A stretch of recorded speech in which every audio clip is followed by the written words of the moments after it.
ಮನೆಯ ಮುಖ್ಯದ್ವಾರದ ಬಳಿ ಬುದ್ಧನ ಮೂರ್ತಿ ಮತ್ತು ದೀಪದ ಬೆಳಕು ಇಡುವುದರ ಲಾಭ.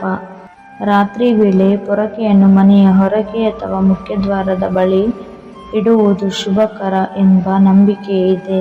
ಹೀಗೆ ಮಾಡುವುದರಿಂದ ನಕಾರಾತ್ಮಕ ಶಕ್ತಿಗಳು ಮನೆಯ ಒಳಗೆ ಪ್ರವೇಶಿಸುವುದಿಲ್ಲ. ವಾಸ್ತುಶಾಸ್ತ್ರದ ಪ್ರಕಾರ ಹಗಲು ಹೊತ್ತಿನಲ್ಲಿ ಪೊರಕೆಯನ್ನು ಮನೆಯಲ್ಲಿ ಯಾರ ಕಣ್ಣಿಗೂ ಬೀಳದ ಸ್ಥಳದಲ್ಲಿ ಇಡಬೇಕು.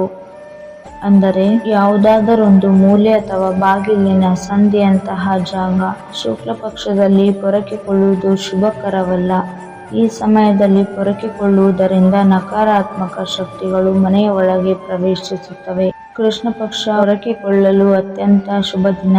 ಈ ದಿನ ಪೊರಕೆಕೊಳ್ಳುವುದರಿಂದ ಲಕ್ಷ್ಮೀ ದೇವತೆ ನಿಮ್ಮ ಮನೆಗೆ ಆಗಮಿಸುತ್ತಾಳೆ.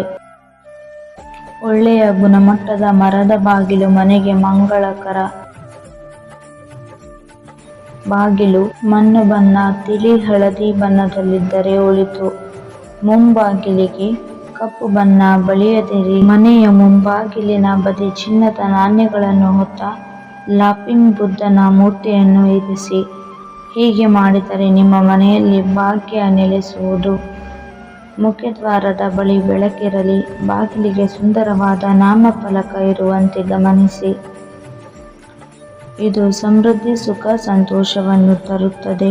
ಮನೆಯ ಪ್ರವೇಶದ ಬಳಿ ಹಸಿರು ಗಿಡಗಳನ್ನು ಇಟ್ಟು ಅಲಂಕರಿಸಿದರೆ ನಿಮ್ಮ ಮನೆಯಲ್ಲಿ ಪಾಸಿಟಿವ್ ಎನರ್ಜಿ ನೆಲೆಸುವುದು ಖಂಡಿತ.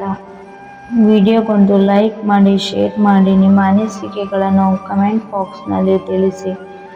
ನಮ್ಮ ಚಾನಲನ್ನು ಸಬ್ಸ್ಕ್ರೈಬ್ ಮಾಡಿ. ವಿಡಿಯೋ ನೋಡಿದ್ದಕ್ಕಾಗಿ ಧನ್ಯವಾದಗಳು.